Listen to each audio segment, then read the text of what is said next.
Call the meeting to order at 11:44. Tom, you want to start with attendees? Thomas Garcia. Patsy Adams Warner. Andrea Berglund. Janice Barton, Alice McDonald, Lisa Bonebrake, Bobby Morgan. Josh Westbrook. John Campbell. Okay, so we're just gonna turn the meeting over to you, John. Okay. Give us an update. Okay. Well, the idea of this in my mind is an opportunity for you all to see exactly what's going on in the plans for Burbank. A bit of a design review so that you can all have an opportunity to kind of feel what the building is turning out like and get more information about some of the systems that we've chosen for the building.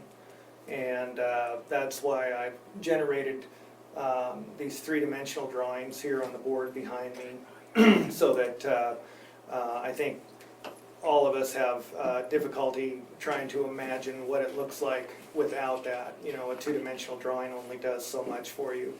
And I have to say that I always learn from walking through the building with a model like this, and it gives us all an opportunity to sort of understand and talk about the way this is going to work. So that's why we've got those drawings.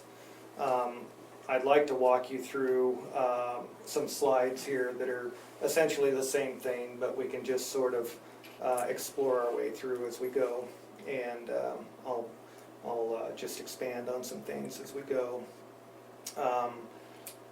At the moment, we've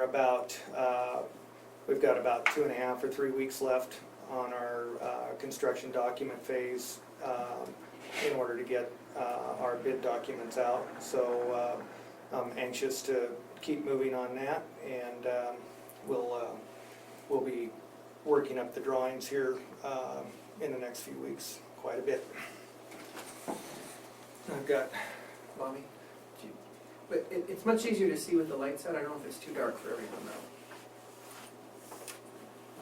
If that's too dark for you, we can leave them on or. Okay.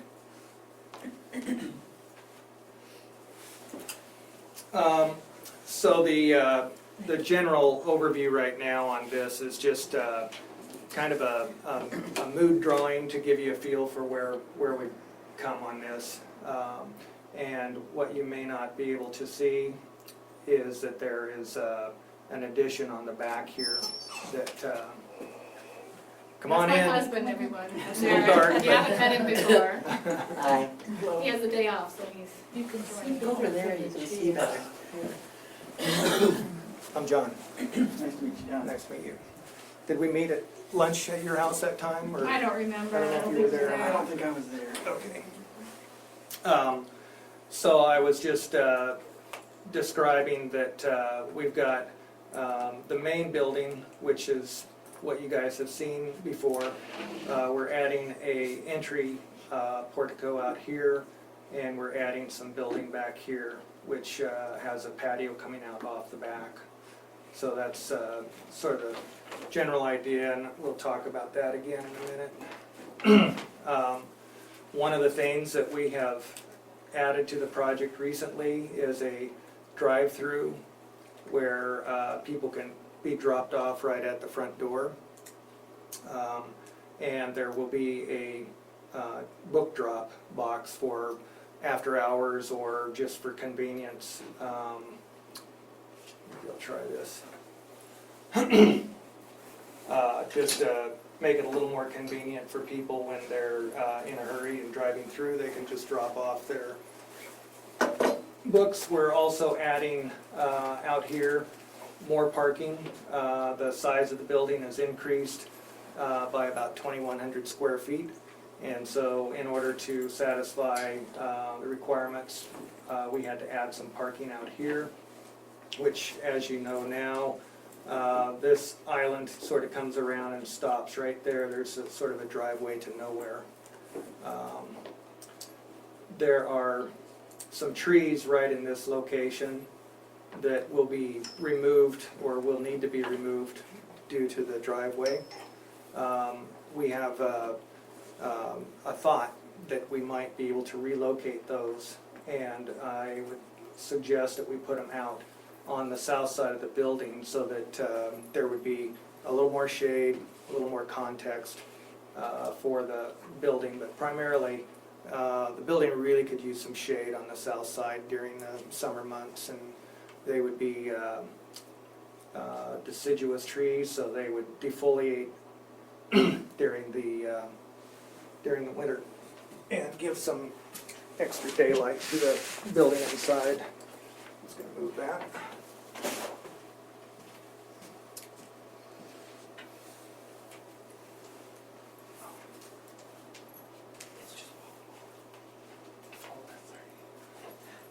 So seen from sort of the southeast view, what you'll see is that, basically that new portico coming out right there, and a little bit of the, just basically the same thing as what we were talking about with the color elevation. This is a view looking at the east side of it as you enter.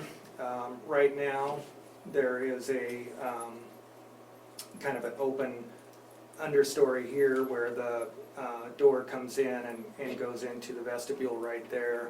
And so what we're doing is going to change that around a little bit and create this entrance coming in directly from the east side to sort of facilitate that drop off a little bit more.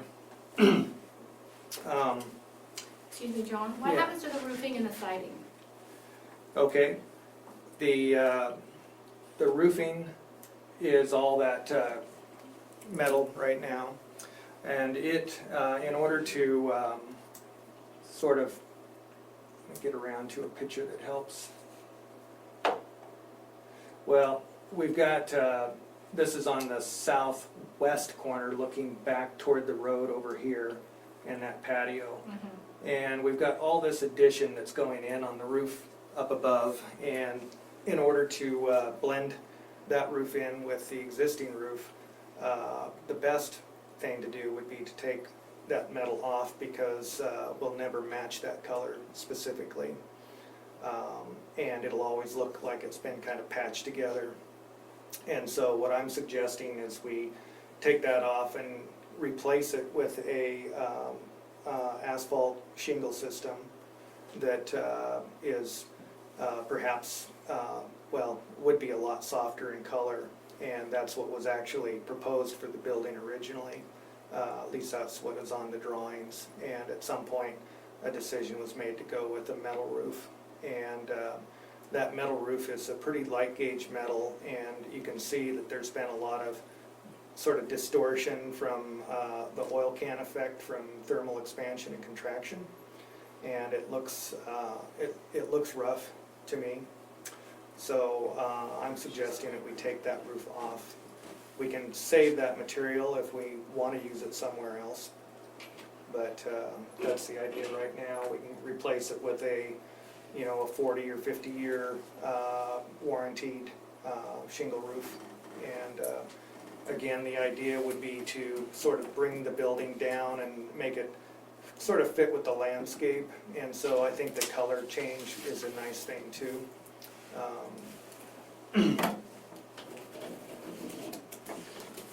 The siding on the outside is basically the same siding, with the exception of there's a little ledge right here that is added on, and I'll explain that to you in a minute. But that band course gets put in all the way around the building, and it basically is there because the siding that is on the building has some problems with it. I don't know if it was caused by weather or the sprinklers might have been hitting it, but it was deteriorating quite badly at the base of the building. And it may have also been that the detail that was used for the base of the building, where that flashing comes down and over that band at the bottom, was not done quite right, and so it basically left a water pool for the exterior siding, which is MDO, medium density overlay. It's a type of plywood, and it has a sort of a skin on it that is pretty weather resistant, but the edges where it's been cut can get quite frayed and they soak up water very easily. And so that water has been pulled up into it and has degraded the bottom of the wall. And I'll tell you. So does that get cut off and you put the other Yeah. piece on over? Yeah. I think that, let me just jump ahead as long as we're talking about that. Picture. So, right there is the edge of that MDO. And what's going on, that happens to be just a joint in the wood that didn't get covered quite right by the batten. That batten should have been placed right over the top of it, but the module layout didn't work. You can see right here, that's the metal trim, and then the MDO above it is beginning to degrade and blister. And I think what's going on is that the water drains down the wall, pools on that ledge, pools right there on that edge, sucks into the MDO and gets in behind the wall, and then when the sun comes out, it evaporates, creates humidity, and moisture goes up inside the wall and begins to blister this paint because it gets underneath the paint and that stops it, so it's pulling the paint off on the outside, and that blistering actually goes up about 2 or 3 feet in places. I went around the building and checked, and the only portion that is really rotten is about the bottom 4 inches or so. So I think we're okay to come in, cut that off, and put another base board or water table down at the bottom, take this flashing, move it up, and then do that detail properly instead of the way it was done. So that's a solution that I think would work. Then on the new construction, we're going to use a hardy board instead of a product called hardy board instead of MDO. And hardy board is a cement fiber material that you guys have probably seen. And That's what I have on my house. good. It's great, too. How's it holding up? Wonderful. Good. Yeah, it's good. Good. So, and then the bats will be either a hardy board material, that's what I'm trying to get. And if we can't do that and get the same size, then we'll use a cedar board, which will be fine. That'll last. The bats are not really what the problem is, it's really this material here. But the other important thing is there's a detail that requires at least a 1/2 inch of airspace between the metal flashing and the wood, or in our case, the hardy board or the MDO, and that 1/2 inch has to be in there, or it's going to wick like this. So, Can I ask a question here? Yeah. And how old is that building? I think it was 92, 95. What was it? 95. 19 years. 95, 96. Yeah, 95, 96. 92 was 2 sheet. Yeah. Okay, so So there is no warranty of work on that building? I doubt it. None that I'm aware of for that particular type of material. Hardy board does have a longer warranty on it, but MDO I don't think is a warranted product. Well, I was thinking about to the contractor who constructed it with this kind of detail that would cause Yeah. this. Well, it was built according to the architect's detail, so there wouldn't be any recourse on the contractor, and the architect, I don't think there would be, but it's a reasonable question. It's fairly new, recent building, but, and it's not something that we can't resolve with this. Fortunately, it hasn't gone so far that it would require more siding replacement on it. And I don't think the detail looks so bad. I think that extra base is sort of attractive. I don't know if you guys, doesn't look out of proportion or anything. So, continuing on, there's a community room. This is obviously the parking lot side. The ADA parking slot stays where it is. We I think we're still good with the one spot, but if we do need to restripe or anything, that's easy to do to accommodate that. There's quite those stall widths are actually quite generous there. And so that's something that Civil is still coming back with on their drawings, but I'm pretty sure that we're okay.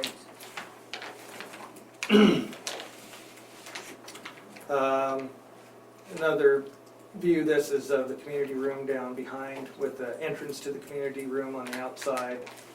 Those two doors there are existing doors, one going into the workroom, one going into the equipment room, which is going to be open now to, there will be all the mechanical equipment that's in there. The one that is the biggest piece is a mechanical fan and boiler system, and that is being taken out because we're changing the mechanical system on the building. So we will have more room in there for custodial closet and some things like that. Again, the door to the community room, windows to the community room. Out here on the back, there will be some mechanical equipment. Right now there's a fence out here that sort of shields that back of house service area. And we will end up with our mechanical equipment out here. Whether or not it's that discreet or not is yet to be determined. The units won't be much bigger than that, but we may end up with a fence back there so that the library district has a place to store some of their miscellaneous equipment, ladders and things like that. The tie-in to the existing roof is pretty clean. I think that it's relatively, looks like it belongs there. Again, coming around then to the southwest corner, we've got windows that look into the stack area, which is right behind this wall where all the book stacks are. New windows here that are mirroring the windows that are existing over here. This will be the children's room. And so we'll have similar windows over here, and then new windows here that will have some operable sashes down in the bottom. There's actually a door right in the middle. Again, the operable sashes there, a fixed unit up here. These are existing windows. These are new windows. Suggestion of perhaps some more landscaping for the outside of the building. It could really use some. I think that you would get a lot more use out of the exterior if we had some shade out there, first of all. Putting a place for people to actually have some sort of an activity area is a good thing. And this is just a very modest idea of putting landscaping there. It's just a placeholder so that honestly, what I would consider doing is to take all the grass that's out there and get rid of it and quit irrigating it and do something that is a little more native to the area, xeriscaped, so you're not spending so much on water, keeping the grass green. I don't know if that is something that the library district could do because I don't know how they use their outside space. I haven't talked to anyone about that. But if they're using it for football and soccer, that's one thing, like a park. But if it's just there as an amenity for the library district or for the building, then I'd consider doing something that offered more shade, some windbreak effect, and just to sort of help ground the building so that it didn't stick out quite so much.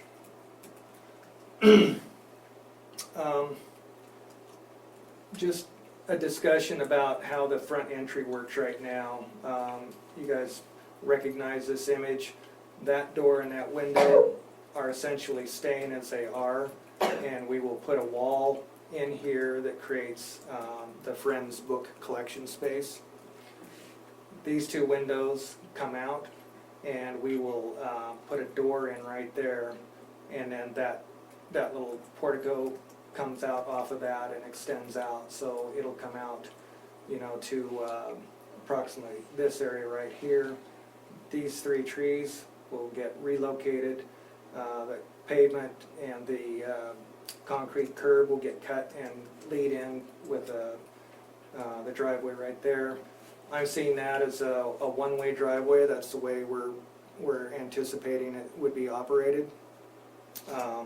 And that way you wouldn't have too much confusion right here. You'd always know that there's traffic coming from your right as you walked out, and you're on the right side for the drop box. But there would be enough room in there for 2 cars to pass, so that if somebody is waiting for someone inside the library to come out, but you're wanting to get through and just drop something off, or just drop somebody and keep going, you're not stopped behind that one person waiting. There's another tree right here that would probably be able to be relocated somewhere. The furniture in this area obviously would be relocated just to make a little more room for entry. And one of the things I'll talk about in a minute is the way this door swings in this area. In fact, let me just run back. This image shows how this area would be paved out. There's nothing particularly fancy about this. It's just giving a large area for people to sort of gather in that area. The door right there and the side light right there, the door would swing in a right-hand swing out.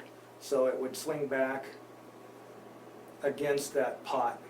That pot is there because we had a discussion about whether or not that would be awkward to have the door swinging out toward you and then stepping around it if you were walking in from this side, from the main parking area. And I think that it would be acceptable to do that, but obviously it would be helped if you had something here, perhaps a bench or furnishing, something like that, that sort of set you up so that you weren't walking right up next to the door when you approached it, that you could open that up and you would basically be pulling it out toward you the way any door operates. So one thing too is we need a bike rack for sure. Okay. Most of the kids come on bikes that are from the middle school. They come across the highway. Okay. Good observation. Yeah, and the bench is also often used by kids waiting for rides. Okay. So both those are, Can I ask you a question about that front entrance? Mm-hmm. Currently, the front entrance has a vestibule, and we got a lot of wind, and it's cold, and it's Yeah. hot. Having a door going in is gonna blow. I mean, it's gonna. Yeah. And so having a double door is really nice. And also, I don't understand why especially the wind, the swinging doors, why you couldn't have an automatic door. You mean a sliding door? Yeah, it's like Richland Library has or something Yeah. like that. Um, Because then they're not opening, I mean, they open and close fairly quickly. Yeah. You don't have to work against the wind, but right. I think you're gonna have a lot of wind come in right into the librarian sitting at the desk. It's Okay. just that door like that. Well, there's still a vestibule, and there is, actually, this is the leeward side, obviously. And you've got, I think, quite a bit of protection from the direct wind. Now, if you get an east wind, that's gonna be a different story. I think a prevailing wind is from the southwest. Is there east winds out there often enough to worry about that, or Well, they're just strong winds, they come around anyway. strong winds anytime, anywhere? Yeah. Well, I will consider that. I think that honestly, it is well protected the way it is, but next time I'm out there, I'll sort of check to see what the wind conditions are like around But the it. double door is pretty nice for the people inside. It There's keeps out vestibule. noise and. Oh, I see a vestibule door. Yeah. Yeah. No, it's not there anymore. It's not? yeah, No. yeah, It is. it is, Oh, look, it's because still- you go to the light, look at the Yeah. drawing there, straight ahead. Oh, it's still a double door. Yeah. Yeah, so you've got a vestibule right there. There's one door. Okay, that's good. Yeah, so it'll be Okay. fine. So we've still got an airlock there. Still in there. Okay, I didn't realize, I didn't see that part of the plan, so. Okay. Yeah, when you said double door, I thought perhaps doors that, No. like French doors like that, so. But it would, just might consider an automatic door, I don't know. Okay. So that A bike rack would be nice. What if we, we could put it right out in this area here, or it could go off over, It can be even around a corner, but the kids use it a lot. okay. There's one there already. Yeah, there is one. Used to be It's used every day. that one then. The bench doesn't get used every day, because they can stand inside the little vestibule and wait. Okay. Mhm. One thing about the windows is that these windows out here they were economy windows to start with, and they are in pretty bad shape. In fact, the existing windows, the glazing in them was sort of technique on double glazing, I guess, or I should say they were what they call a swizzle stick spacer in them. So it's a 3/8 gap with a sort of a hand applied spacer in there, and they generally have gas, an inert gas inside them, argon or something like that, that prevents the transfer of heat through that space. And all these windows have failed. So the gas is gone, and the air can sort of change as it wants to inside there. It's brought in some humidity, and so if you look through that glass right now, it's sort of a little bit foggy. Probably on a warm day, you're starting to see some humidity developing in there. So I think the glass all needs to be replaced. What brand are they? They are something like Econoline. I've got, actually, I can tell you what it is. You need the light. No, I can see fine. Insulate is the brand, and it is not a high quality window.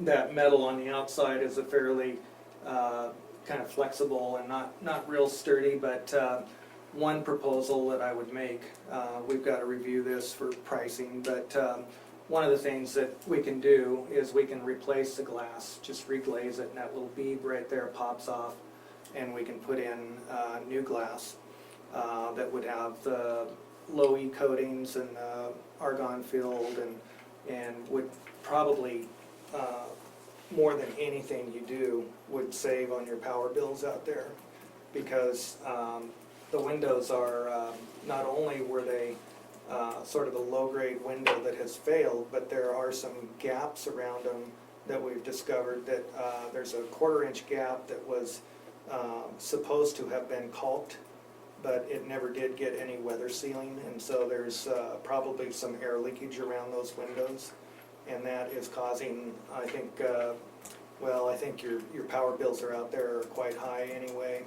and it's probably in part to that. But So, Joan, I would note that the Pella for our house was $30,000 more than the one we went through. So I don't think we need the most expensive either, because I think there's Yeah. some good mid-range ones that are solid. Yeah, actually Argon there's and double E. There's two windows there. One of them is the Pella fiberglass, and that is for replacing all of the existing windows in the building. Is about $3,600 for the window itself, not the labor. And I'm investigating the details to, and I'm pretty sure we can do this. We're still confirming it, but so far it appears that we can, if we wanted to, we could reglaze it or replace the existing units from the outside by taking that trim off on the outside, and that's a fairly durable 2x6 window frame around that, or the casing around it. So I think we could probably pull that off successfully, take the old units out, put new ones back in, and they'll fit right into the spacing so that we don't have to remove any of the casing on the inside. There's wood casing all around on the inside. And if we did that, I think that it would be interesting to look at, because we would also be able to confirm that the flashing and the water sealing was done properly. That's typically one area that, you know, will fail quickly if there's problems like this on a building. That makes me a little bit nervous about what could possibly be causing some of that vapor problem underneath there. But the other option is to, there's actually have two other options. One is that gelled window there is a vinyl window. It's a little lighter duty, but it would work probably just fine. And it's about a third of the cost of the Pella. That's not a high-end window, by the way. That's a very economical, both of them are economical, but the Pella is a window that is being used a lot in commercial applications now, has a long-term warranty on it, and has been out and in the field for about 10 years. They're using it a lot in hotels and things now, so it would be an adequate window. Again, the gelled one would be probably adequate too. So we'll just have to balance that out with our budget as we go and see which direction we're going to go. And then the third option, again, is just to leave the existing window in place and put new glass in them. And that's not an option. You're going to have to do that at least at very minimum. And you know, the cost of doing that is about $5,000 to reglaze existing windows.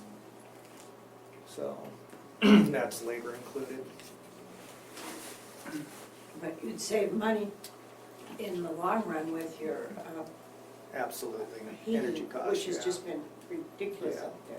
The other thing you'll get out of it is a window you can see through again, which would be nice. You'll also have a lot less ultraviolet damage on the inside because these are all have a good coating on them to prevent or at least reduce that amount of impact, the ultraviolet impact. Has anybody done an energy audit on this thing as far as No. they could check? I mean, they can go. Yeah, no, we especially- did, didn't we have REA came out and did it? Yeah.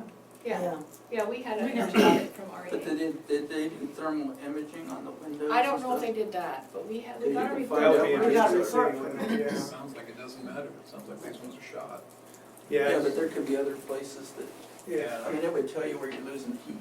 That's pretty cheap and easy to do.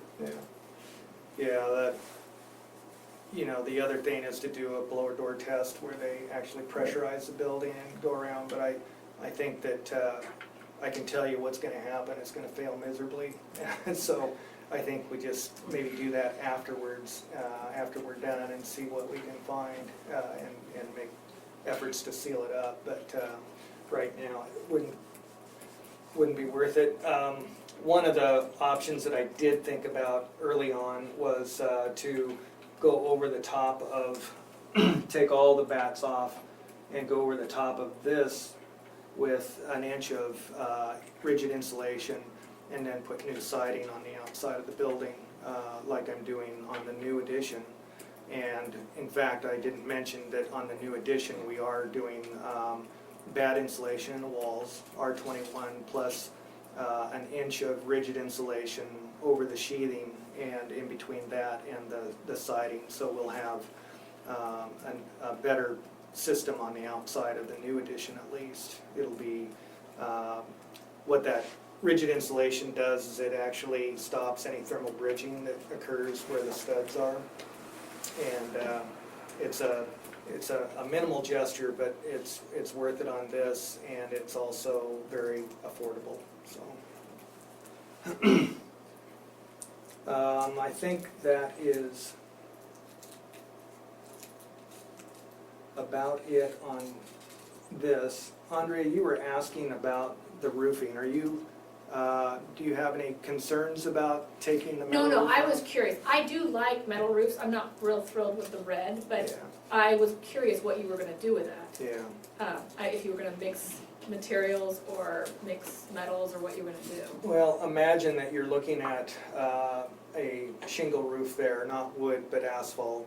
And it's the color scheme on the outside would be something like you would find if you kicked around in the shrubs out there, you know. I'm thinking sagebrush is a nice color, the sage colors and the bark of that. So the roof, I could see as a brown or a darker color. It's not something that is going to be that detrimental to your energy consumption, because you think about a building, you don't want to create a heat sink on the roof, but this building is well insulated on the roof, or it will be, and I've talked to the mechanical engineer about that, how careful should we be about the color choice on it, and he said that it's really negligible for this building. So it's something that we have some opportunity to work with. The colors in this are perhaps hard to interpret, and that's by design, but I would like to see sort of a, I guess sort of the brown of sage wood on the top, and then this down here could be some type of a softer gray, not as gray as what's on there. Maybe it has more brown in it, Less blue. less blue. It's a cold gray that's on the building right now, and I would like to see a warm gray. There's a rubber product for the roof too that looks like asphalt that we did that Oh, yeah? sustains high winds. Hmm, And it had a good insulation factor too. okay. And It's it a comes in rubber, lots of nice colors. it's like a sheet rubber or It looks like asphalt. Looks just like asphalt, But it's got made out of rubber tires. in it. It's good for 130 mile an hour winds, guaranteed. yeah. Do you know, It has a 50-year, I think. 50-year warranty? I like that. Well, the wind is an issue. There's a lot of roofs out there that are made of this, but there's some roofs in the area that look like they probably could do with a little bit of repairs too. So it's something we'll be careful about. Going to metal though is another step up in price, substantial step up in price. So I think we're cutting our costs by about half on the roofing costs by going to this system. Is the lifetime of the roof gonna be about the same? Yeah, metal is, odd thing about metal is it's not guaranteed. The workmanship is guaranteed when you put it on, but as far as the product itself, it's, metal is metal, and they say that if it starts to rust and degrade, then that's what happens, but you can guarantee that it's probably gonna be at least 50 years before that. And in this arid region of the county, it's rust and things are not really that big of an issue. It's more of an issue of the wind, I think, out there. I think that's it, you guys. If there's anything else on that, I can talk about it. Otherwise, I may as well just kind of go on to the interior, and we can look at that and talk some more. So I have a question about Yeah. how the colors are picked. Mm-hmm. Who's doing that and how does that work? Well, the colors, as far as I'm concerned, what I will do is talk to my interior design consultant, who has a really great eye for color, I think. And so it's a little bit of my suggestion on which direction to go, and I'll be relying on him. I also have some people in the valley that I look to for color support sometimes, so Aletha and Bobby will certainly have input on it as we go forward, so that's what's on my mind anyway.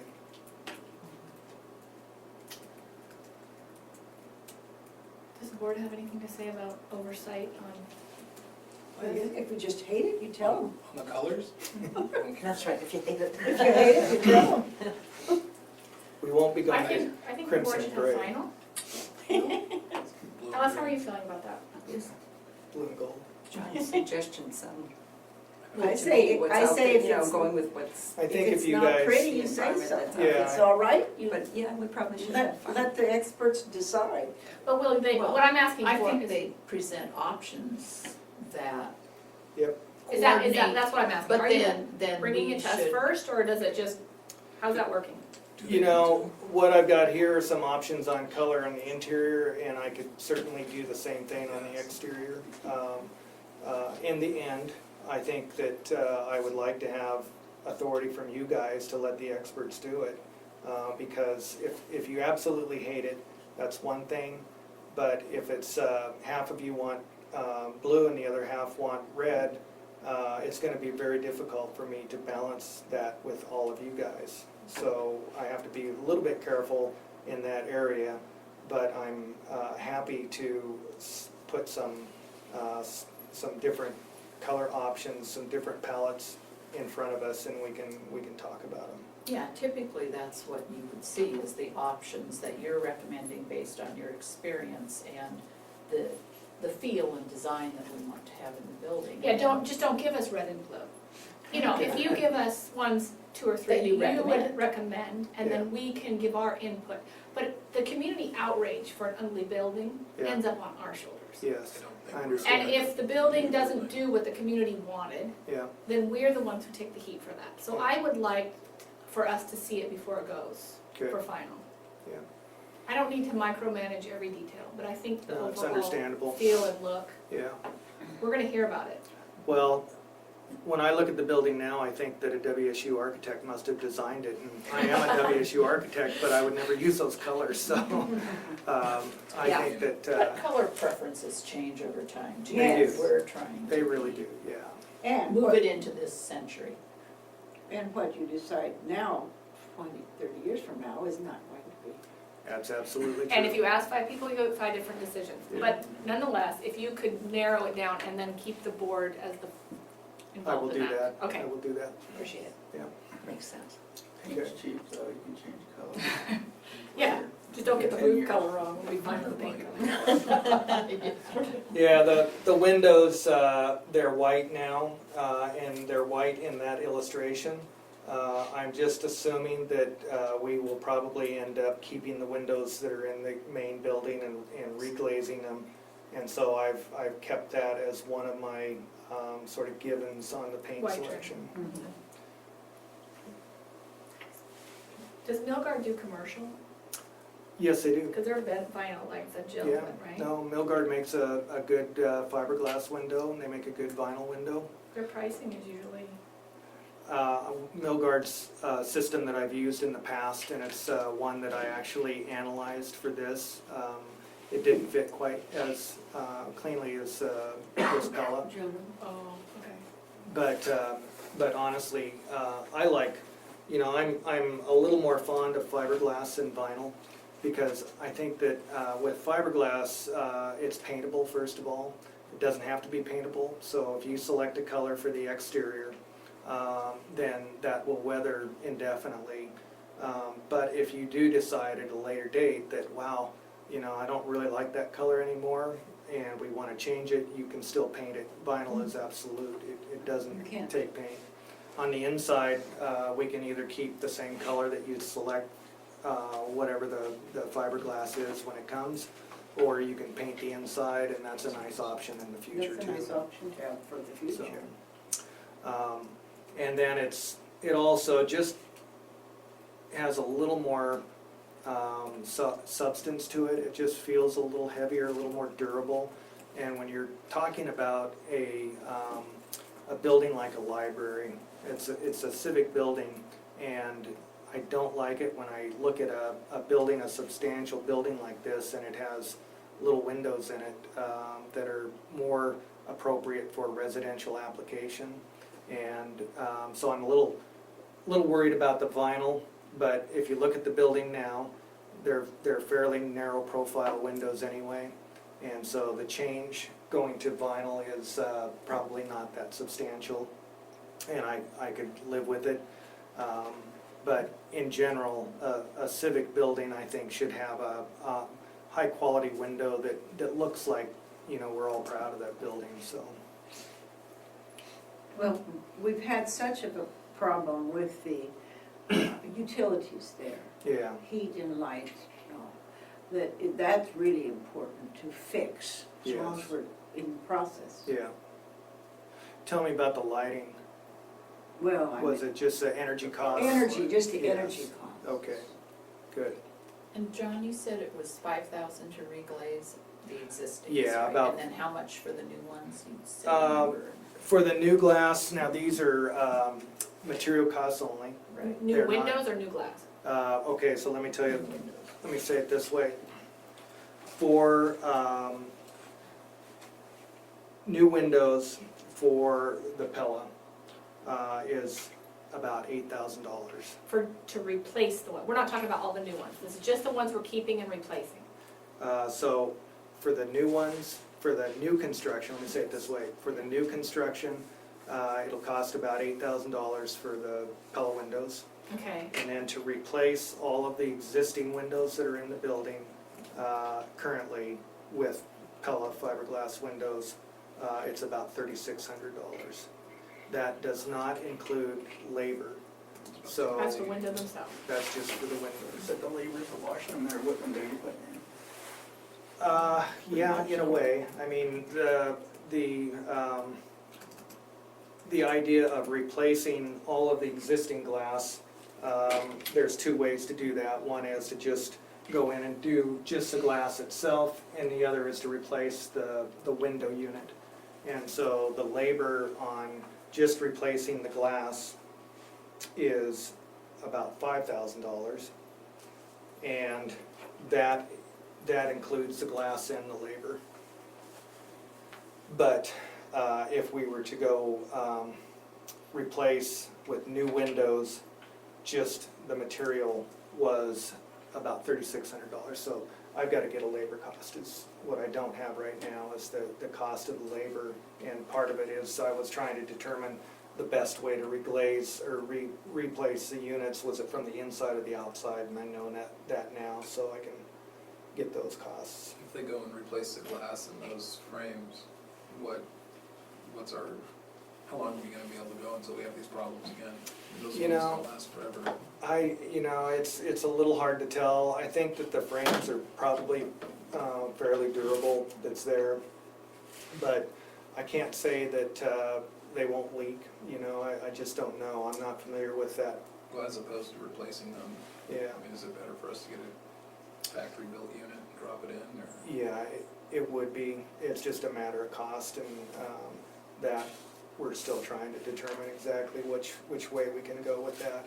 It has to do with total costs of all systems, and then look at the things that we think we can afford still, and if we can upgrade to certain things, we will.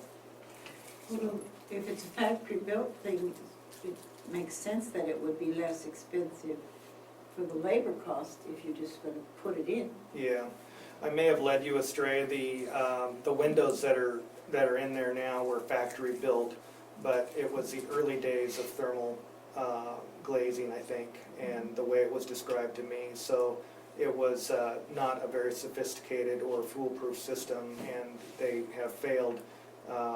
The windows have failed. The company has actually gone out of business, so that might be an indication of, I think it's maybe not, technically it's morphed into 2 or 3 other businesses, but it's basically no longer, you can't go to the manufacturer and say, come talk to me about my failed windows, they're gone. So I know you already said this, but I need clarification. If they come and reglaze, that's the same as replacing the glass, Yes, then they wouldn't see any flashing problems and things. that's right, So it's only if we replace that they'll see if there's any wicking or flashing issues. that's right. And we're talking about, let's say, $5,000 to $10,000 difference max, no? I believe that that's probably right. To the best of your knowledge at Yeah, this to point. the it's gonna best be of my about 5 knowledge. cents, which is about 1 year's worth of our Sometimes, electrical bill. sometimes penny wise, pound foolish, as That's far probably- as, Okay. Yeah. you know. Be like Panish Publishing. Okay, Sold the Okay. world on Titanic. all right, let's go take a walk on the inside now and see what we've got.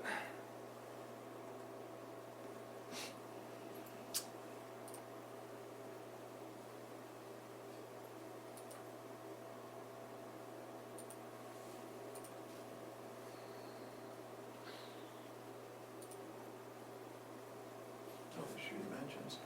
Okay, so first of all, I'll point out our vestibule. A little easier to see here than it is on the wall in that dark light. But what you're seeing in this image is the blue indicates the existing building, and the yellow is all of the new construction. So we ended up adding about 2,100 square feet. We've got 3,600 square feet of existing. We're adding 2,100, which is just about where we intended. We started out originally with anticipating about an 800 square foot community room, and then as time went on, we quickly actually realized that it needs to be more than that. So we're up at about 2,000 to 2,100 feet. It includes new bathrooms over here. Originally, the walls that are out there right now are shown in this dashed line. So this is the service counter right now, dashed in. There's an existing bathroom and a water fountain over here. We're going to keep that existing, let's see, is it the women's room? And we'll just retool that for the staff workroom bathroom, which was one of the priorities that we had heard in our research with them.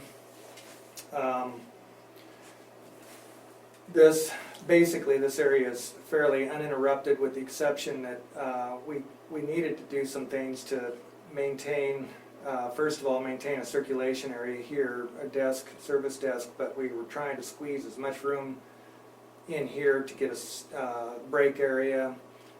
So we've kind of tipped this wall. We originally had this coming out substantially further, but it was pointed out that there was a sort of a surveillance question about being able to see the bathrooms and the hallway back here, so we've adjusted for that, and now you can have a nice perspective from right here, a view right into that hallway uninterrupted. So that should be a lot more successful, I think, in terms of being able to see. As a matter of fact, I think this service desk location is worked out just absolutely beautifully. This was something that Bobby and Aletha and I have all collaborated on, and we wanted to see some sort of a curve, a little more graceful and easier on the flow through here. So this desk has moved out just slightly, and what it does is it allows you to have full vision basically anywhere in the library, with the exception of a pocket right down here. And then over here, our view though is very direct to the children's area and to the teen room. One of the things that we tried to do initially with the first plan was to have everything within sight of that service desk, and it couldn't be done and maintain any kind of a reasonable budget. We were pushing walls basically out all around that central service desk, so our exterior walls were coming down and being moved out, and that was just too expensive. So we made a few sacrifices in that visibility and circulation, but I think this building plan actually works very well, and I'm very pleased with it. So coming in, you've got the Friends book area there with a counter space or some sort of a display nook right in this area where you can have access basically 24 hours a day. If somebody had a key to this door, then they could lock that door, and you could use this area for after hours stocking of books or sorting or whatever the friends group would like to do. When you walk in, there's, let me go perhaps down to the next page, but this service area, or this entry lobby right here, will be a counter on the back here that is for, Aletha, remind me, it's a short-term service, computer service area Yeah, where, it's a business center Business for, for a quick computer access for checking email and things like that, and for doing quick printing or faxing, okay, things like that. not a place where someone would come in and make themselves comfortable with No. a book and hang out for quite a while. Book drop station right here, handicap ADA service desk right here. The main service desk in this area, one of the things that was important to the staff, I believe, was to be able to work here and be able to service this book cart, which is where all the incoming books come. And frequently there's issues with that it's either filling up or somebody needs a little bit of extra help with that. Maybe they've dropped a book in, they wanted to get back or something. But anyway, this person sitting at this desk right here has direct line of sight to that and can manage that. Doesn't have to go too far to get to it.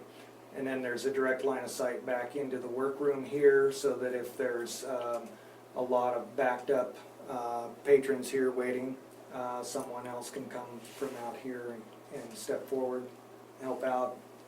Manager's office is directly adjacent to this service counter. Person sitting there could actually be able to see if there are people here waiting to be served and do things to help out with that. This is a glass wall right here, a door and a glass wall. Into the teen room, there's a new door and a glass side light here. That currently is an area where Punky's Castle is, and there's some pilasters in this area that we're going to take off and just clean that up.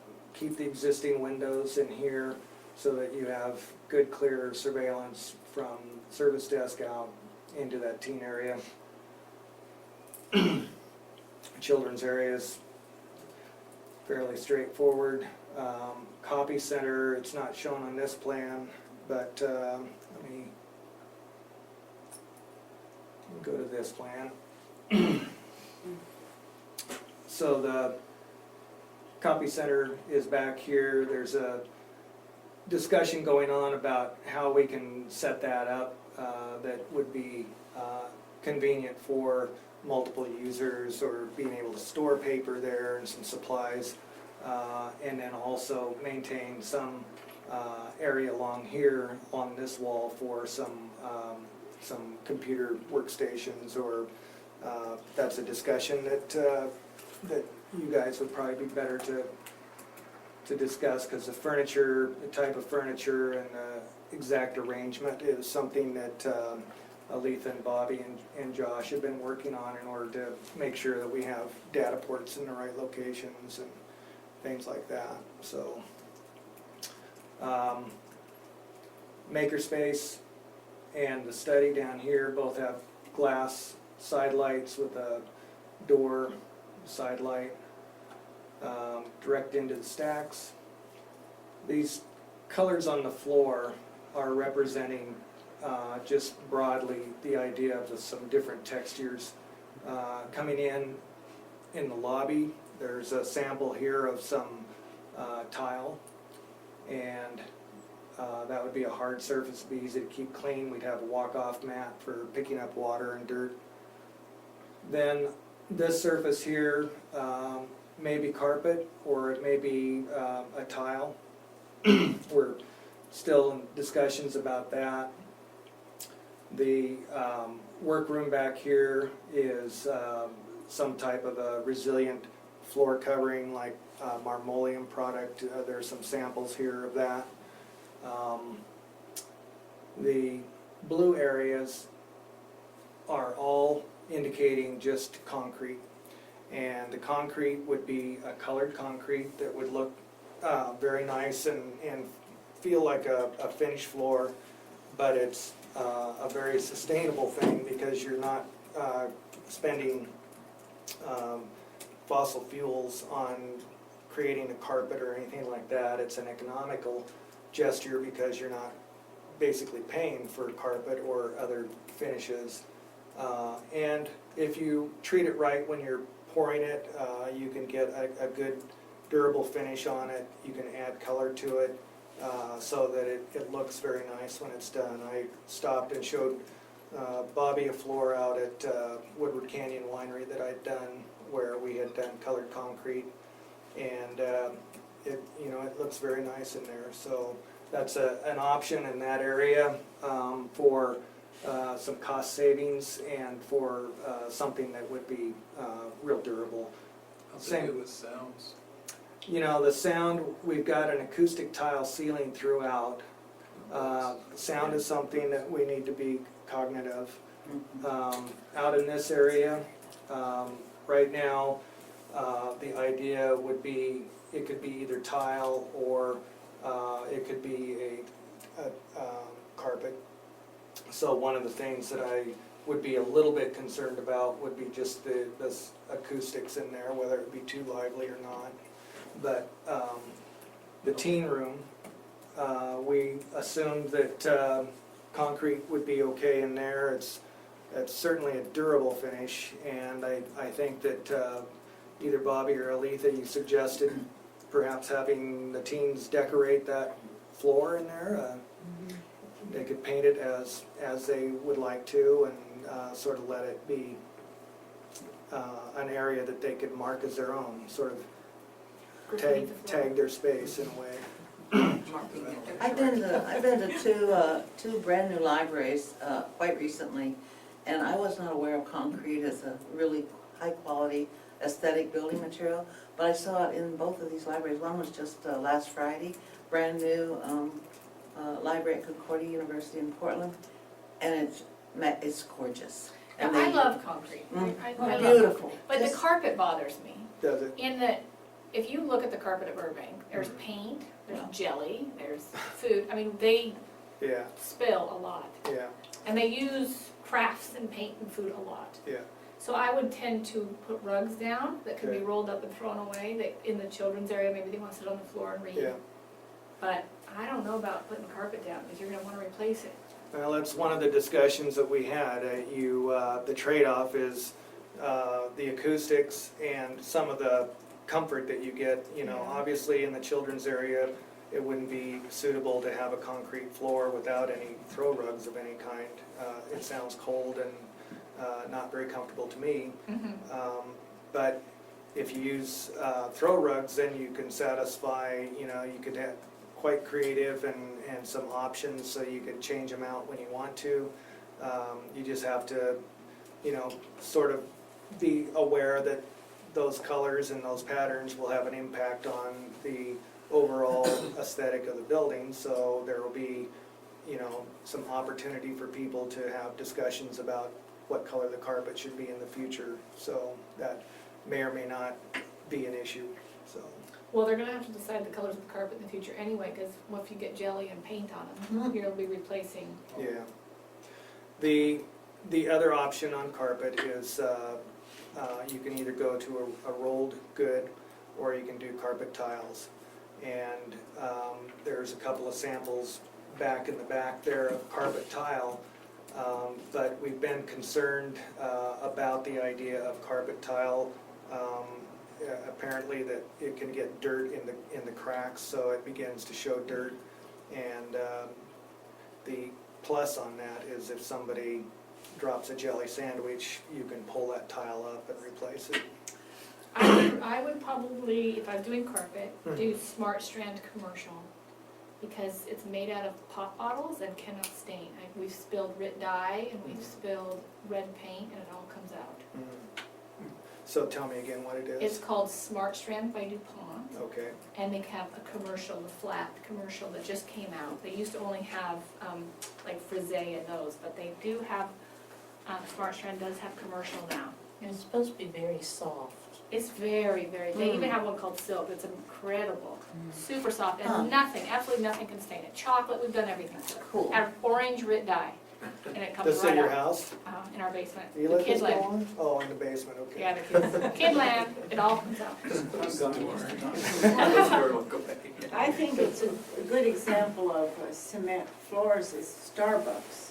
Yeah, I like All of that. Starbucks construction has, they've done painted cement floors. And they really look great. Yeah, I do, I like the look of it, the modern. John, you have some samples that Josh had loaded up there, if you get back to your screen. I'm okay with the concrete. There's a Oh, folder just called The samples. echoes Okay. have to be mitigated, but, no, the concrete's fine, it's the mitigation of the sound, that's easy. It's Yeah. Throw rugs and.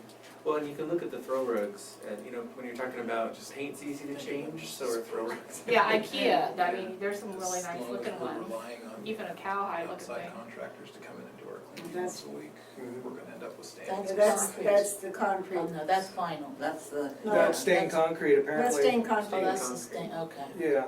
They run a groove and then acid And wash it. not knowing exactly what process that is, if it's, it looks like they've come in afterwards and taped it off and then done a different color stain in order to create these kind of tile patterns in it. And then they've probably done a nice sealer over the top. I mean, it has a real gloss to it. So that would be an option. I can't say that we could absolutely do something like that on the existing floors because it has to do with whether there was a vapor membrane put down underneath that slab when it was poured. And if we don't have a membrane, we might not be able to do a high gloss seal like that, but I think we could still do a stained surface. But that vapor, the moisture under the slab will wick its way up through the slab and then blister whatever finish you have on top. So that might be something I've done several wineries, and a sealed floor is always an issue in wineries for obvious reasons. But I don't think that the kids, even the way it sounds, I don't think they're going to be quite as hard on it as a winery. But maybe not. A crush pad versus play area. Pretty close. So have these come a ways in the last 5 years? The what's The colored concrete floors? Oh, yeah.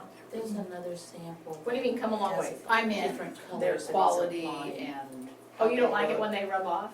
Well, I've seen some really ugly ones in schools, and so I was just curious, that's an Well, elegant, Well, it's an yeah. elegant example I there. actually like it when it rubs off and looks all rustic and Well, no, I've industrial. seen Mm. some No. really- I like that. I like the I like epoxy that. finish. But flat colored Well, paint. shiny is hard to I've seen some, I like the So shred. there was But another that one were that hard to keep putting clean. down the different colors, and you see a lot of samples at once. I love the pop bottle idea. So there's a place over in Milton Freewater. It's part of Humbert Asphalt that I think they call it something like Color Expressions Northwest or something like that. But they do a lot of stained concrete, and there's a big yard out behind it that has stained concretes, and you could actually go over and look at a lot of different examples. It would be, if you're serious about going toward concrete, that would definitely be something that I would probably recommend that you go actually look at them and see them. But I'm happy to do that. My only concern is just the acoustics is primarily. Andrea, can you bind the Smart Shield? The Smart Strand, what's that? Smart Strand, can you bind it Yes, it can be bound. The binder in Tri-Cities went out of business though, so you'd have to find someone to bind it. But yes, most any carpet can be bound. Well, I just wasn't, You mean for a big rug, yeah, put the concrete down for and an then, area rug. yeah. Well, with This the, Marsh Rent's great, it's not going to stain. It comes out with water, no soap. It's amazing stuff. And they do the commercial grade. hard surface So- floors are nice because of all the dust we have in this country. Oh, it's a big upkeep to have. You have to vacuum. I was, Good point. I would say the carpet at least collects it all. Well, you know, what you see on the I don't know if I floor wanna try would be that. on the carpet if you didn't have that. Yes. So you, so It's that you know still that it's. requires Clean- regular. Clean looking versus clean. Yeah, Yeah. Yeah. It is So amazing. does that sound like something that would be okay though in this country to have a hard surface floor? So your custodial crew is gonna be basically mopping and dusting rather than running a vacuum. And I don't know if dust shows, well, I think I do, dust shows up faster on a hard floor than it will on the Definitely carpet. Yeah. faster. So- I vacuum our hard floor though. Okay. I vacuum hard. The darker the floor, the more the Yeah, dust shows, ours obviously, is no dark, matter of what course. you're using. And the If it's kids a do model. sit down on the carpet. If they're gonna play with their cars, it's on Mhm. a hard surface, but they're always drawn to the carpet. So I do think there's a warmth to it and acoustics.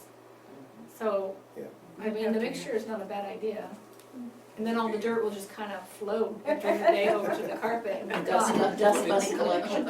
It's easier to And throw become away one with the carpet. an area rug and replace it than it Yeah. is to rip up rug and replace it, or to pay to have someone come in and It- stain I it. guess, like you said, it would depend Show on up what again you later. find underneath what we Yeah. have. Yeah. We're utilizing Yeah. That contractors. So might there's- make, that might make a decision for us. Yeah, well, I think that's an exciting idea is to do the whole thing in concrete. We've been talking about it, and I have to say I've been dragging my feet because of the acoustics concerns that I have. But I'll look into that slab and make sure that there's a possibility of actually, one of the best ways to do it would be to pull up part of that carpet out there and put down some wax paper or something and trap whatever's going on underneath it and peel that back after a week or so and see if we have moisture or not. You'll So, be able to tell by the scale coming off. They You can pull tell up that, and yeah. They soak alkali through the concrete. yeah, the efflorescence coming through it, yeah. That's what it's called. Right. The other thing we've been looking at is what they call luxury vinyl tiles. And those are very thick, they're very dense, I think it's 2,500 PSI. And I've got a call into to Mohawk, who produces this, to translate that into pounds per square foot, which is what I know about library weights. And John, there is one, it's the bird's eye maple in Okay. there that I pulled out. That's what I was trying to figure out where it was. Yeah, That it's, was it, but no, that's the. there. Is that it? That's it. Okay. That is a vinyl tile. It's nice looking. So it looks like cork or Does look like or cork. marmoleum Yeah. product, doesn't it? Yeah, well, there's some really nice looking hard surface linoleum products, but they're quite expensive. Yeah, linoleum and marmoleum is expensive. I like it though. We've got It is marmoleum. pretty. And that would, that might work better over It's the- eco-friendly Pieces. too. But that might work Yeah. better, if you've got problem with your cement, Mhm. Yeah, put that in the center, Mhm. because that's attractive. concrete on the Yeah. sides. Yeah, Mhm.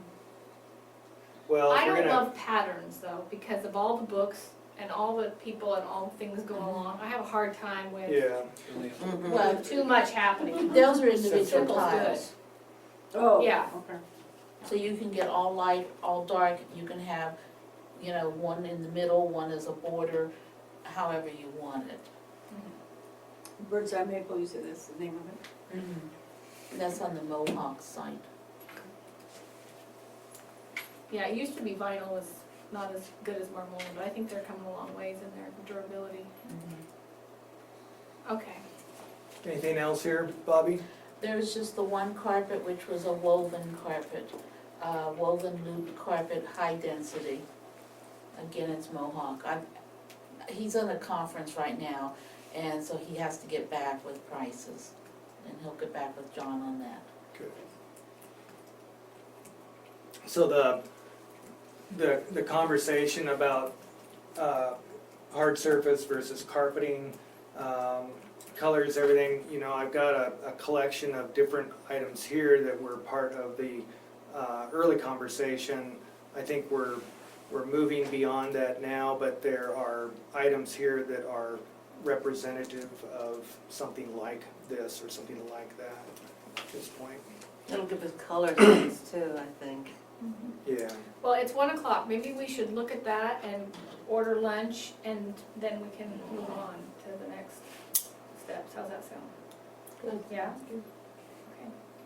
1 o'clock. Is that a good stopping spot for you, or do you have That's something fine. else? No, that is just fine. Yeah. He has to leave at 1 o'clock. It's fine. Okay. If you guys are talking colors, I don't, You're not. the You know, I can- I think we need to move on to contracts and specifications and things like that as well. I can take you through the interior very quickly before you leave, so that you can see some of this. Yeah. It'll,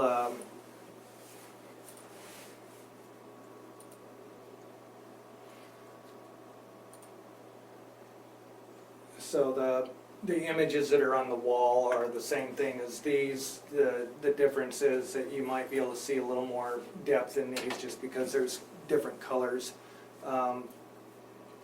Regarding color though, pay no attention to the colors because the way the program that I use for doing three-dimensional models works is it sort of assigns different colors. I have a little bit of control so I can get it close, but it basically will do what it wants to do in places just to create the difference between a surface that is going one direction, a surface going another direction.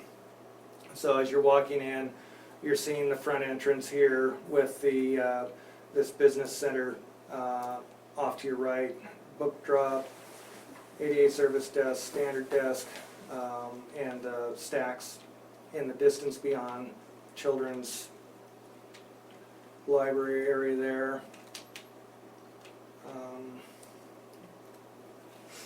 Coming in, just turning to your right, looking back toward the service desk with the manager's office right here, down beyond toward the hallway where the drinking fountains are, in the bathrooms, the stacks beyond.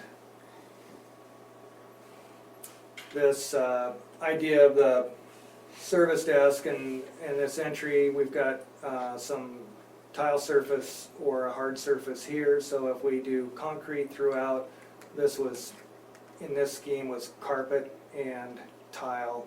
So if we did carpet everywhere, concrete everywhere, you would just have concrete. And I think that, I don't know if you do area rugs or something in offices, if it would be necessary or not, really.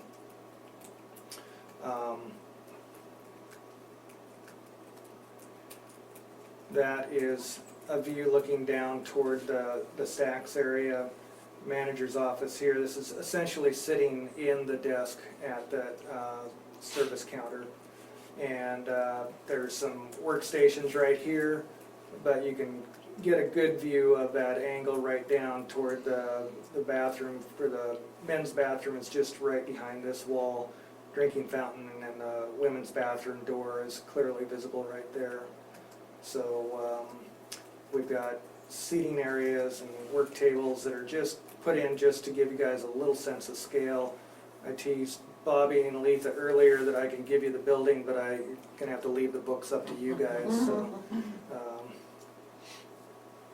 couldn't decide which books to order for my building. This is turned just to the left, so you're looking into the children's area, and you can see the existing windows here that would be either reglazed or in place. Turned again, looking to the east, you're seeing into the teen room through the existing windows.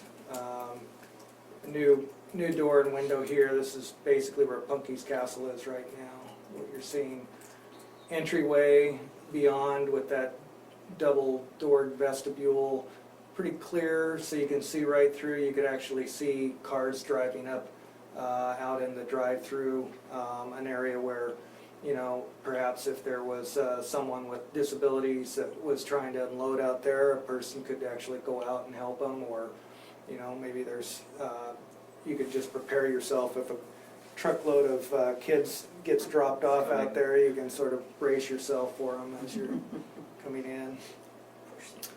Turn one more, turn to your left, looking to the northeast now. You can see into that business center area and back into the work area for the staff back here. We had a good conversation I was telling you about with the managing that book cart, and it would be parked right underneath this counter here. Return book slot is just on the other side of that wall, so it's just a step away. You know, before I go too much further, let me go back. This area, I dropped the ceiling down just to enhance the idea that this is something different than the rest of the room. It also, we don't have a lot of ceiling height here. I'm actually found that we can move the existing ceiling up 6 inches, so we can be up at 9'6". It's currently about 9 feet. These ceilings are dropping down a little bit in these softened areas deliberately, because I think that it sort of helps two things. A little sense of privacy if you're there asking questions and you don't want the entire library to hear. This could be an acoustic ceiling up here. That band around the outside I'm seeing is a hard ceiling, like a gypboard or you know, possibly a wood finish or something like that. Opportunity for some signage. I don't know if that's something that we do or not. That's for further discussion. But and then this soffit coming across here is just sort of something that sort of strengthens this area over here is just being slightly different, and a path on down to heading in toward the community room. So if people were walking in, there's some bit of visual cue that you can say, you know, follow that down and go through there, and it just sort of accentuates that different area of the ceiling surfaces and sort of leaves all this reading area and stacks out here to a different height zone. And again, this is jumping way back toward where the stacks are. You're looking back toward the service desk and the entry beyond. We've got the teen room here, reading area out here, copy center, and I don't know exactly, this is still to be determined what will happen in this space. We're doing a little space planning in there as we speak, so but it would be an area where you could have bulletin boards and things like that for your public announcements. So You don't have any self-checkout and no plans for that?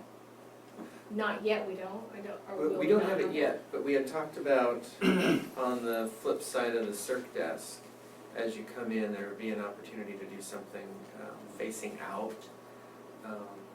Luckily with Koha, we can do really cheap self-checks, because all we need is a computer, a barcode scanner, and an internet browser, and that's all we need. And that can be done in a very small footprint. So that little space when you first walk in. They could be transitioned that way. If your business center fails, if your small business center fails, you could do self-check there. You could do, there's options. Yeah, because you don't want people walking out with their books and then checking out. But that little business area would work. It could be on the other side of the office too. I went to. It could be on the outside of that wall, outside the manager's office. I went to the Issaquah Library, which is part of King County, and almost everybody was checking their own books out. How many librarians do they have? Well, I don't want to trade staff for machines. no, but it just seemed like that was. Well, I think Yeah, that's the way. the idea of trading staff for machines, I think with us, I don't think that was what it was. it would attract a different kind of patron. There was a patron I was talking to that uses the downtown library, and she says, I never go past the circ desk. I place my holds, I pick them up, I check them out, and I leave. And I think there's a whole group of patrons that we may not be attracting right now that want to do that. I think it would attract more rather than replace our staff. So anyway, we've talked about options in there of landing some things. Because it wouldn't have to be these big things that you see. It can be a small all-in-one computer with a scanner with our checkout system. Is the business center going to create a traffic flow issue? I think The it's entry. back far enough. I can't tell I don't, the what's distances. in it that makes it a business center and not just another computer to game on for the kids? Well, it's gonna be things like, have an all-in-one kind of fax thing. They do a lot of faxing in Burbank. The idea, and this may be just, interrupt me if you need to, please, but Burbank stereotypically is tied to Tri-Cities. As far as the folks, they go there to shop, they go there for things. When I've been out there in the past, people said, I just got jury duty, where the heck is the courthouse in Walla, that kind of stuff. So it could be a place where you could interact with county government, it could be an information quick stop, it could be that quick, I'm heading to the Pasco airport and I need to print my boarding pass, it could be weird, that kind of thing. It wouldn't be a place where, come here and sit for an hour on Facebook, it wouldn't be It's that not, kind of is it a thing. stand-up counter? It'd be a stand-up counter with some kind of stools kind of thing, yeah. Facing into the room like that, that'll help keep the social media stuff down to a Yeah, minimum, 'cause yeah. nobody Quick wants service. Quick- We'll have the other computers for people to go in and sit down, do the social media stuff, do whatever they want there. But this is envisioned as you just come in real quick, you check something, and then you go about your business. It's that step towards the self-checkout where, it's a convenience for the people who are really in a hurry. Yeah, as long as there's room, so it doesn't become Yeah, what a about, congested area. what about checking to see if the library has a certain book? Would that be there The too? card catalog. You can do that, yeah, because all it would be another shortcut on the desktop to the Card card catalog. catalog. No, maybe another one too. But there will be others. We've looked into things like an option of having a mounted tablet that you could search the catalog on. We've looked at all kinds of interesting mounts and stuff like that. Touchscreen Mhm. that would just let you. Yeah, do it. because it's just a touchscreen, website. You don't need anything. Mhm. So there's lots of options there, and I think as the technology gets smaller and smaller and easier to put places, it'll help us out a big deal.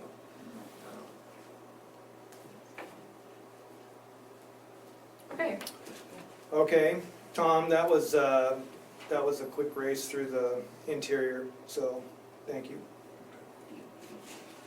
the back, room for the community is 18 by 24, is that right? Is that what I saw in there? Yeah, I think it is. Let me just take a second look here. John, could we have a copy of that blue and yellow that has dimensions on it or Yes. not? Yes. Mhm. There's no legend on the Tom, did we get to see the line of sight that you were You're concerned looking at about? it right there. Is that the restroom? That blue back there is the restroom and the drain con, I believe. Is the restroom, this is one stall? No. No, it's No. two. No, It's a tour, okay. it's two for each. There, see, yeah. Yeah, you've got that line. Oh, okay, I didn't, So basically, That's what you're. that line there from there to there. The double doors, if you guys were concerned with letting the community room have access to the bathroom, but not the library, and the library having access to the Yeah, I think it bathroom. solves it all. That's good. Yes, I think you did a brilliant job Yeah. using it. It's much nicer. With a good keying system, you only need one key for all that. Yeah, that's right. We've got Master. these doors here now straightened out so that you can get all the control you want out of that. They can be closed up, so. So that community room, how big is it compared to this room? Well, this room I'm not sure of. That community room is, you can see the dimension string right there on top is 32'6" to that wall there. And it's 19'5" to that wall there. So, 30 So at 32 by 14, 20. it's what by 20? 32 by 20. By 20. Mhm. So if that's 14. You wanna do it real quick? Well, Got his old zapper, those yeah. panels are about a foot, each Yeah, one. yeah, they're about a foot. Size room. Yeah, you're gonna have to come into this room to see So this room's 2010, That way. go all the way through the door, all the way through the door. through that wall. Yes. See how far that is?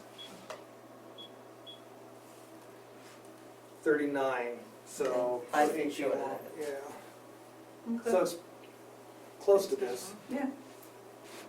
And there will be kitchen cabinetry on one end, so, Need a you're, couple feet there. yeah. Mhm. And on the other end, away from the kitchen, will be Presentation. the presentation wall. Yeah, so projection screen, television, controls. Basically, here's your storeroom door right here. You've got some controls in the wall right here, and you can step in and get more props out, an easel, whatever you want. So smart board. Or the little pen, they're not even using the boards anymore, they're using the wall with You the don't need pen. to use You touch the wall and it becomes a screen. Oh, wow. That sounds fun. Yeah. Is that at Bill Gates' house or? No, I No, just it's went to a at private school in Portland to see their entire technology thing, what the rich kids are doing, what rural America needs. It's fascinating. So, Kurt Jamison, the principal at John Sager, was showing us some of the technology that he's using. And basically, it's a little like what you're talking about. It was a screen that would project on a wall, and you could walk up and point to something, and it would record that. Or you could draw on this drawing, Yes. and it would record it. And then it was like documented, but you could also, I got the sense that like if there were well, maybe that's not right. I was about to say if there was a hypertext link, you could touch it and it would actually take you to that. I'm It not does, sure. I think it does. It'll register like a click. Okay. Yeah. It's- Yeah, but it's just a white wall, no smart screen there. It's just as if there Yeah. was a giant iPad on Exactly. the wall. It's the Yeah. new version of the old screens that we used to have, the electronic And there's screens. no wires whatsoever, because the teacher's using a little iPad like this, and Mhm. she's running, using Just Apple walking around, TV. yeah. And all the kids' Playing books with are in there, Uh-huh. and they can circle and everything, and she's giving them the answers up, and there's nothing, it's really cool. Outside. And every classroom has that, Yeah, but only the older kids, like middle school on, get to take their iPads home. okay. All the rest of the kids turn theirs in, so it stays in the classroom in this rolling cart. Mhm. It's pretty cool. Yeah, and I did plan for the idea of getting all the projector screens, whatever hardware we've got, attached to an Apple TV, and something that will also do either Intel YD wireless display and Miracast, which will catch all your Android devices and some Mhm. laptops. Because I can do that from this phone with like a $50 device. Right. to Right. And I can With cast, this, yeah, yes. exactly. With the newest version of Android, you can do the casting really. And I think those projectors that she had in every room, we need those, I'm not only for the meeting room, I think that those will become the rate limiting, is how many projectors we have. Do these kinds of things. Yeah. Not that expensive. like Now with your, short-term meetings and you're gonna have the services. maker's space there, and that, you're just gonna have like iMac and a printer and some things like that, so that people can go in there and do some, That's one direction to go. Yeah, we I do. think with the size of that room, it might fit that kind of activity better. We could find possibly some furniture that maybe can lock an iMac down, so you maybe could do something a little messier on the counter. I think with some of the things that Chris is doing, like she had the watercolor class as a maker kind of activity. that wouldn't be big enough. You can't Well, but she cohabitate takes that, yeah, those. she takes that into like, that would be something they could walk into the community room. The too. community room, we could use that Yeah, for. yeah. Because I would think you'd use the community room a lot of times for your art project. Yeah, absolutely, you got a big story time, everyone needs a flat Yeah. space. I think that room's just gonna get abused and loved to death when it gets out there. The makerspace doesn't really lend itself in size for the kinds of artsy craftsy things that Yeah. you've discussed. So it's great that we have the meeting room that can absorb Right. some of that, It's yeah. not big enough. It could be But- more of a digital space. But I think that there's definitely a need for a makerspace. This morning I needed to make a project, I made it at my house, but I mean, if you didn't have it, you go in That's what there. I'm talking about, the kids that can't afford it, the families that only have one computer and Or someone the else is family has- using it, how do The you family link has this no to that? computer. Right. Yeah, There are exactly. still, in Prescott, there's certain Oh, ones. absolutely. The good news for this place I went with the private school is because there's 220 kids and each one has an Apple, they Mhm. hardly have any software they have to pay for. So the only thing she buys is Creative Suite. Everything else is Google Docs and all the video editing, all of the web design, it's all included in an Apple. We were doing So- a survey, a technology survey, And one of the options they were saying is there a creative suite, and they listed all these things, and I love that they listed GIMP. GIMP is a free image editor Yeah. that's And it's just well fine, received. I use it all It the works time, well, it's free. it does. People Yeah, like it. And we can install that today on everything, yeah. And we do get the discounts we do qualify for discounts through TechSoup on Yeah. Creative Suite, it's dirt cheap. Very Um, cheap, Yeah, amazing. less than $100 to get the whole thing. Yeah. So that's completely within our But it's reach. bringing skills to the community Mhm. and access to what they can't have at home. Yeah. So, But you're right, the size of that would lend it to a digital creation kind of Yes. space rather than No. we're gonna go saw some wood and paint something. Yeah, no, I It don't doesn't- think a craft room. Yeah. But what about a green wall, green for videos, and someone wants to make their own podcast, or they wanna, We could do that, that room may not lend itself well to that, but the community room could. We could go in there with some portable equipment and a green screen. Because I don't know, maybe on that interior wall you could have a pull-down green screen, but it does kind of limit you how far a little, away you yeah, can get how your far camera. back your camera's Yeah, gonna I could maybe go. only do a Your newscast. TED Talk like because I'm this in the behind. corner, yeah. But there's portable systems, if we got that, it could be something that pulls out in the meeting room and we have a tripod and a camera or something, there's all kinds of things we can do. One thing we didn't talk about, John, and I saw it from the exterior, was that you've got a little bit of a patio. Yes. And I think that it could be used. Of course, in Prescott and here, the wind is a problem. Yeah. So that lots of times, even though it's a beautiful day, Yeah. your paper be back to. We don't use paper anymore, it's gonna be fine. But Just if don't you- blow the if you- tablet out of your hand, If yeah. you were gonna do, if you're gonna do some kind of craft project or something. But I see the outside being a nice place to have some things if you're not in the wind. Yeah. Well, the wind is an issue in Burbank for sure. Yes. And always will be. Yeah, I mean, The way the building's laid out, it really doesn't allow for any kind of outdoor activity on the leeward side of the structure, just because it's mostly parking out there. There is that area right there would be an area where if you wanted to step out of the meeting space right here, you might be able to, on a relatively wind-free day, smoke a cigarette there or something like that, but I don't, there's not a lot of options.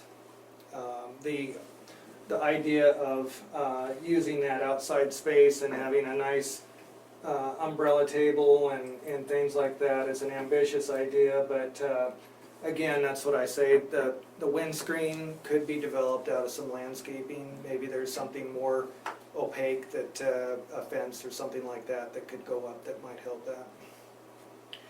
Do you have the original, the list we garnered from the survey in Burbank, the Yeah, wish list? I What- do.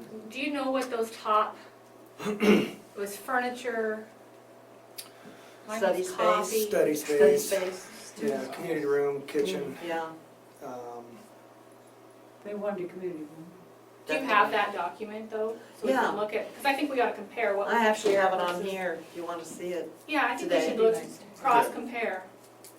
Well, Make sure we, okay, I Yeah, need to exactly, take a break right. though, Yeah. and we need to call for lunch if we're gonna get any Legally, time. what's the limit? Maybe we can continue working after Size can be 10 there. minutes or something. All right. It was meant to be.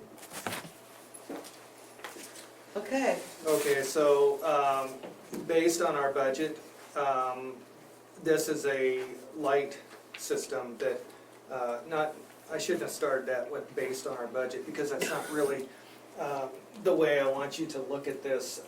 What I want you to see in this is that it's a direct, indirect type of lighting system. So, what you can't see here is there's a little cable holding it. I don't think that we would probably do cables because that's a more expensive option, but it is a little stanchion, a little white stanchion. You've probably seen these lights before. You see them frequently in schools and things like that. And this has been proposed independently by our mechanical consultants that are doing the electrical too.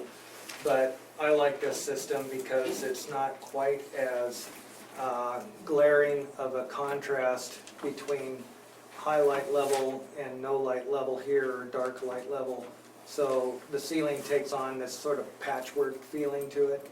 And I think that's one of the things that I don't like about the Burbank Library. And this, although you do have these things hanging down, you get a lot more forgiving light out of them. It's more comfortable light. They can be dimmed only to a certain extent. They're a 2-lamp system, so we can turn off one set of lights or both sets of lights. So you have a little bit of control that way, but to go to electronic controls and be able to dim them independently with a full radius, that's an expensive option that I'm not thinking we're going to be able to afford. But I wanted to show you this fixture and get your feeling about that concept and how it works for the library, and particularly you, because you're living out there more than anyone else. Do those shine out both sides? Yeah, what it is, Indirect. it's direct down here and indirect because it hits the ceiling and bounces down. That makes And- nice even lighting. So if you don't use the cables, what do you use? I'm sorry, oh, well, it's a Like a- about a 1/2-inch pipe, white, painted okay. with a little escutcheon in the ceiling, and it just drops down. They're pretty innocuous. So it's not the drop-down ceiling anymore.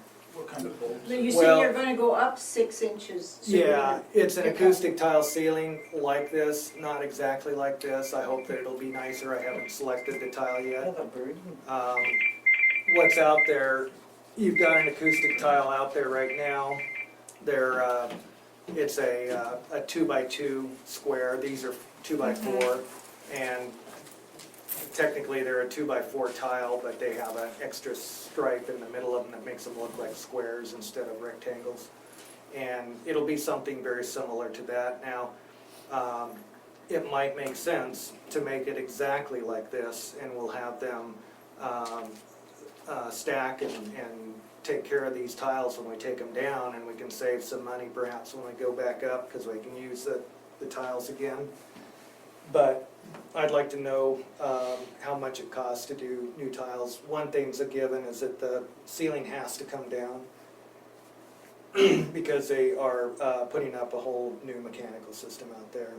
And so all of that comes down and it goes back up. That's one of the least expensive features of the construction we're doing, the ceiling that is. So, long story short, you were asking if the ceiling's gonna look like that or if it's gonna be like that, I think is what I understood. And it's gonna look more like that, only it's gonna be with more light on it Right, okay. and not. So what is your question to us? No, but you said it's got two, Show and tell. two, fluorescent, There's two tubes in it, yeah. but so one tube would be on one light and one tube would be on another light? Yeah, you could flip one tube off and cut the light level in half. That's as much of an option. So the So community room, if projections- you wanna project, you gotta, You can dim the room. You so can- will you be able to turn off 2 sets, I mean, will they be on? You'd be able to turn Well, it there'll on. be, there won't be zoned lighting, it'll just be 1 or 2 bulbs. That's correct, although we could possibly set it up in the community room with some zoning. You know, it's so nice to be able to shut down the front row Still be Yeah. writing? Yeah. and still be writing. Let's I see think if that's you the only room with I kids. think that you would be using that feature. I mean, you'll show movies in the teen room, Mhm. and maybe even children's area have a screen out there, if like the guy with the falcon comes in. But mostly it's a on-off thing, or a half on, half off. But the community room, you might be taking notes and needing zones. I don't know, it's hard to guess the future, isn't it? Our projectors are getting brighter For and brighter. presentations, though, it's always nice to have a zone It's there nice. that you can black That out. you And might since want- Whatever's all easiest. of life is going to those overhead projector things, or what do you call those things in the ceiling? I forget what they're called. Is that projectors, is that what they're Yeah. calling They're them? projected. Yeah. That's what this is, right? Just- It's just Yeah, you just stick it on the ceiling, but, so here, these are the lights here that represent that fixture that I showed you. Mhm. And we could actually set it up so that that one was on a switch of its So own. it's on. That's easy. Wait, no, that's the one here at the board. Yeah, here's Right. your I would just screen. have the back one be by itself, because you're gonna just need the back row away from the screen, right? That's where you wanna be able to turn off the ones next to the screen. The Yeah, first two right. or just the The one? first two. First- It's, okay, let me We'll take your defer to my mechanical engineer Okay. and see what they say. I was thinking it was just that one so that the people back here would have light to write by. They will know what's the best way to do it, so. Now, the other thing to know is that there are lights above the countertop there, Which might work enough, yeah. and they would probably work just fine to keep the room lit. Mhm. And then we also have, what I don't have to show you is the elevation. I've drawn it, but I don't have it with me. There's cabinets, upper cabinets along there, and we're just gonna do under cabinet lights so that you could actually Not like darken the whole room and then just turn those on so that if somebody wants to go back and get that cup of coffee or cookie or something, they can. Mhm. So, that is a layout that I did. I haven't taken it to the mechanical engineers. I think this is gonna work based on my knowledge of the light and the intuition, but we'll see. But those are the fixtures that we just talked about. And Is that lighting gonna count, is What? that what the books are gonna? Yeah, be one way right, and we lighting- have to talk to John about that. Yeah. say that again? The Those are stacks, the Yeah, light the stacks, Is it gonna make a difference with that, cause it looks like you're getting a lot more of that indirect light, which yeah, I think it's gonna help the stack area quite a bit. You I don't run- know, is there a problem with the If you run it lighting? down the aisles, then you can see everything. Yeah, but you would have, double, there would be 1, 2, 3, 4 sets of lights in there instead of 2 sets of lights, so, That could be. and that's, So this is less expensive. it would be less expensive like this, and my guess is that you're gonna have plenty of light because it's a more of a Hanging down. diffused Well. type of light. If it's going from the ceiling. Right now, if you, look at, oh shoot, that's not the one I wanted. What is the one I wanted? How many feet across do they go on? 6? Say that again, How many feet?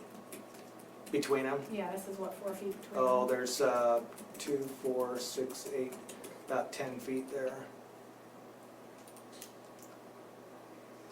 So you're gonna have a Yes. dark area in the middle because your Yeah. stacks are high. That's right. You How really high need stacks to. And so that's like narrow. taking out this middle row right here. How high are the stacks you Yeah. doing? They're 72, Well, we're let's- making them shorter than. We don't have to do this right now, guys. The engineers will No work more this yet. out. It's just conceptually, is the fixture, I like the Accept- I like diffused that. lighting, I that's a like more that. natural Like the light. conceptual. It's certainly better than what, yeah. yeah. This is the alternative, is these- Yeah, I think it's better because of that, just the hot spot in the ceiling. When you're working on a computer, you're gonna get a little bit of reflection of that source light. If it's a general ambient light, that the whole ceiling and the reflection is not as intense, you're not seeing that one hot spot, so. The other thing is if we want art, your walls are a little dark, especially with that drop down unless, are you putting it recessed? What, say it again? Look right behind you, Yeah. copy center. The lighting on the dropped ceiling Yes. along that wall where Yeah. art will go, Yeah. the bottom one, right here, copy machine, that whole recessed. Oh, in along here? Yeah, is there lighting for, I have not laid that out, but conceptually, I was thinking that this Can lights or something? This would be treated a little bit like this, so that you've got direct light right above it, and you can put directional, so you could hit that wall with art there. Yeah. And also, this wall over here would be a nice feature wall for some art. The lighting on that would have to be up in this ceiling up here, but you could take areas like that where you really have key features that you want to do and put light directly on it, designed for that art or map or whatever it is that we're working on. So, okay.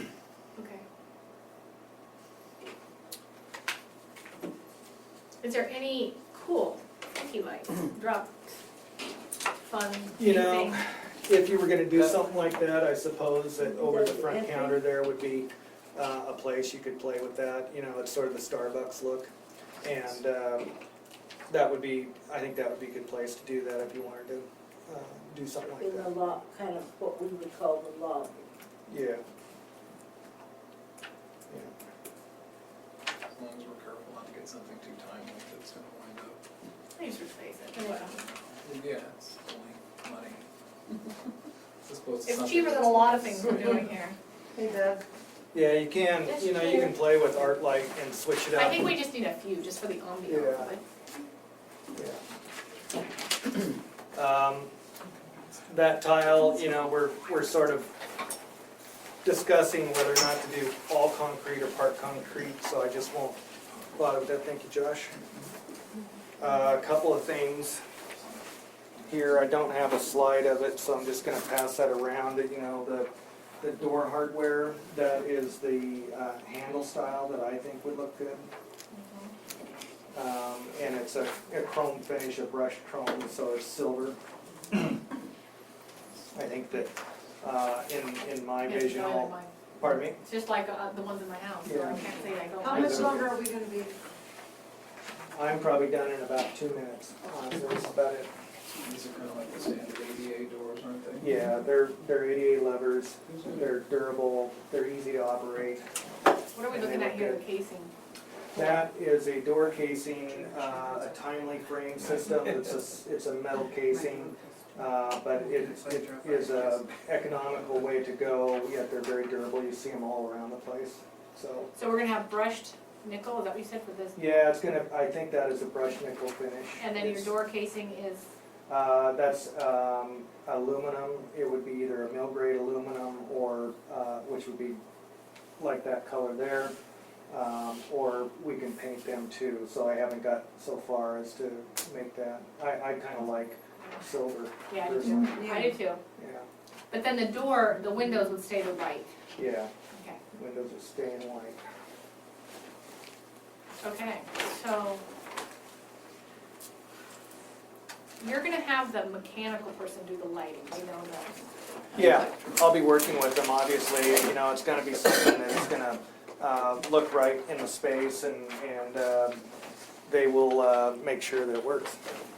So, Yeah, because that would be embarrassing to build a library where no one could read the books because the lighting isn't quite up to hey, par. somebody said books were gone anyway, right? Oh, So that's right, all our computers are lit, so. Yeah. you just need more computers for What we'll do is that. hand out these little headlamps. Awesome, so They're professional. for $10. Yeah, I know, that's the way of the future. Spotlighting. Look at all we'd save. Just quickly, the mechanical system, I'll just tell you that that main power boiler plant is gone, and we're doing a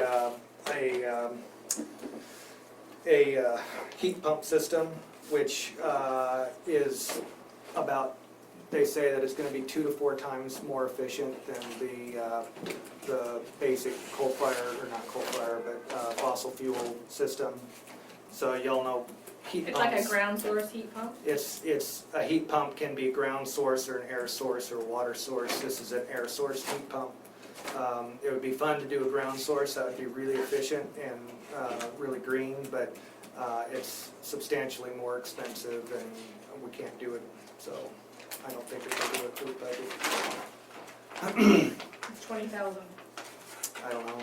I think that it's, you know, it's. You used to be able to get a tax write-off if you did it.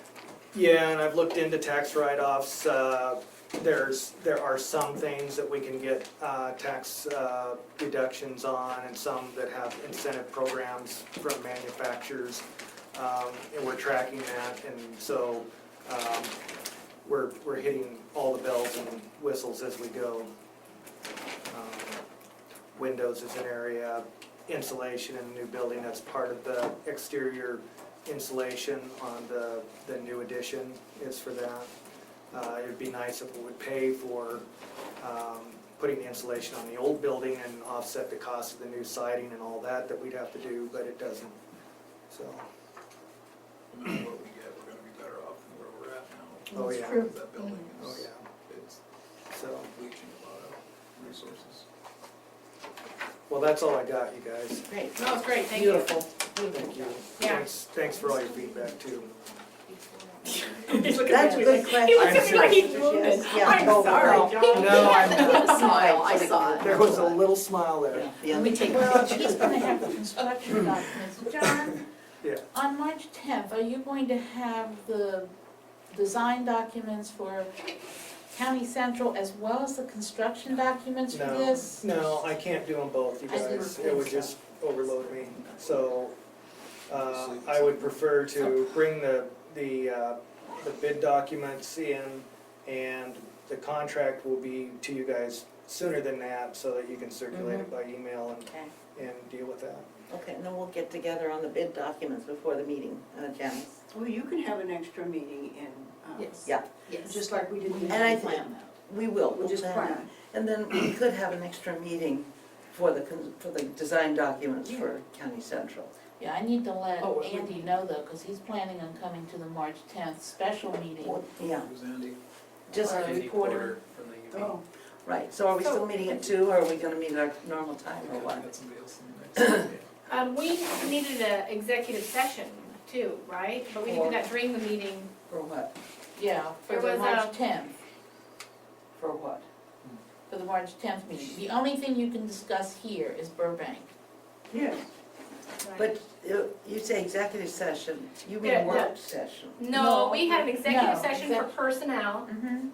Okay, I've got that on the agenda right but Okay. that was during the 5 o'clock, not on the work session. Right. Before, okay. okay, So. So we're gonna- cancel work session? I don't know. How long will the bid document, when you say you, Well, you know, I don't know what you want to do with them, frankly. It's nothing that you're gonna be able to look at in a it's just in a looking at meeting. all the It was- blueprints, you're gonna look at those. Well, yeah, we were gonna look at them, and then I think Janice was just gonna say yes, no, or do this, or do that, or. So when would you or like we to should have all the look at central meeting, the one where you, That's- the design for central? When would you, Can I consider that and report back? absolutely. Thank you. So on the 10th, prior to the 10th, you will have a contract that Yes. we will see via email. Yeah. Is that correct? Mhm. And then we are or aren't meeting early on the 10th. We are not, that's canceled now, and you'll tell the newspaper. Yes.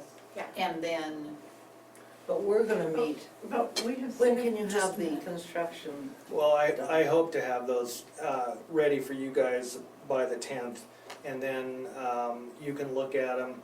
You can have them in your office, and you guys can take a look at them, but I can't sit down and just go through them because it's, I know. you know, a lot of information, and we'd all be brain dead. Well, I wasn't thinking about that, John, I was thinking if you could have them to us, the team that's looking them over, Oh, yeah. before the 10th, Yeah. then they could be maybe approved on the 10th if they actually are Yeah. approvable. Is that right, Janice? Well, it Does would that have give to you be- time?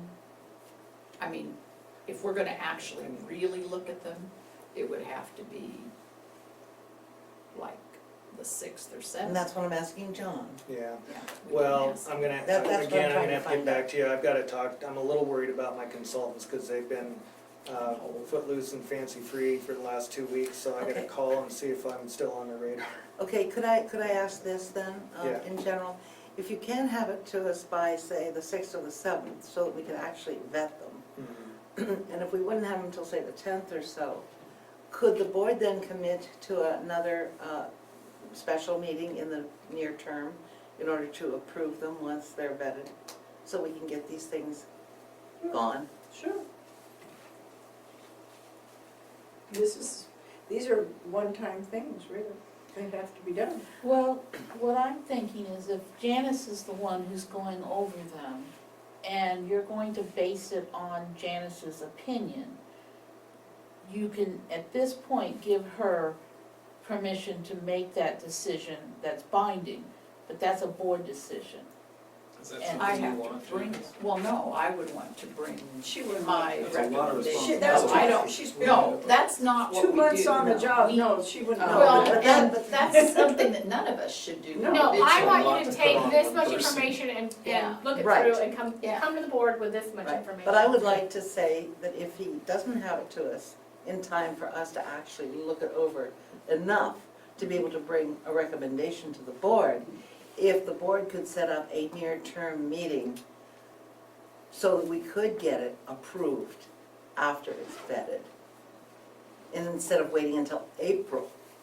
It's really important to get this thing out the gate. Yeah, after the 10th, but before our next meeting. Exactly, like Okay, the so let's following let week, for John tell us example. when, after he talks to all the people and evaluates how much Right. bloody work we just gave him, he can then write back and tell He's had us. this work. April might sound good, you know. Yeah, and I also would like to call a City College Place and find out what their queue is like for permitting, because they will review the drawings. There's, the due diligence would tell me that I probably should not release the drawings to go out on the street until College Place has had a chance to look at them, because if there's something, Right. excuse me, not College Place, I'm thinking I knew of it meant Central. Burbank. Burbank, so the county. So if there's something Right. that is critically wrong, or they want an addition or something changed on it, we don't have to try to claw back our drawings from the contractor's hands and, All of that's true. yeah. I would just like the Okay, so decision-making we've got March the 10th. process. So what about then 2 weeks after that, March the 24th? Well, it Because might he not needs to have to find be out. 2 weeks, it might not have to be 2 weeks, I Patsy. won't be here. It might only be necessary to have it a week. You know, we're How not long really is it sure gone, yet. Jen? I'll be gone for 10 days, from the 19th through the 29th. And we're meeting on the 10th, so it's possible we can That meet you could before meet you before go you- on your trip, again, for a second time. See, So you could possibly schedule a tentative meeting for the 17th. That would give you 7 days after the 10th. And I think I have would enough rather information. John tell us when he thinks he Right. can have it ready, and then we can do it as soon as possible. that's right, I think we could arrange, yeah, as soon as Yeah. possible, as soon as everybody I can. have waited 5 years for Burbank. I could ASAP. probably wait another month. Well, here's the thing, Andrea, we're already behind the timetable that's recommended for good pricing on contractors. That's one of the main concerns, because the markets are turning. And if we get into the heavy construction season with the economy improving, we're gonna be paying 10–15% more maybe. That's why I keep saying, I don't wanna push anything out of its season, but I do wanna keep us moving as best we can. That's all. We're already kind of paying for stopping now, like you said, he has. to Yeah, we pay are. people back, Yeah. and I don't- I can look 2 at it weeks any and turn day it from the forward. 11th through the 18th. And that's perfect, Janice, I think we'll see what John's got, and then we'll see what he can deliver. And if it's delivered before the 10th, then we can look at it for the 10th. And if it doesn't come until then, we can get together. the deal is, if you have a quorum, then if Tom can't come, he could come and look at another time that was convenient for him. Sure. I think it can work, Let's try it. I'll talk to folks and find out. Deadlines are good, they're helpful Yeah. actually, so. Yeah. Yeah, and, And if it's Monday the 17th, that always works for you, doesn't it? No. Monday. Yeah, Mondays most work Mondays for you. do, Yeah. unless Ready? something stupid. Right, Yeah. usually. It's government work, so. yeah, so I think that'll really work well. We'll just keep our options open and know what people are doing, and let John figure it out, and then we'll respond as appropriate. Let Flora stand in for me if I can't be here. That's right. Say, yes.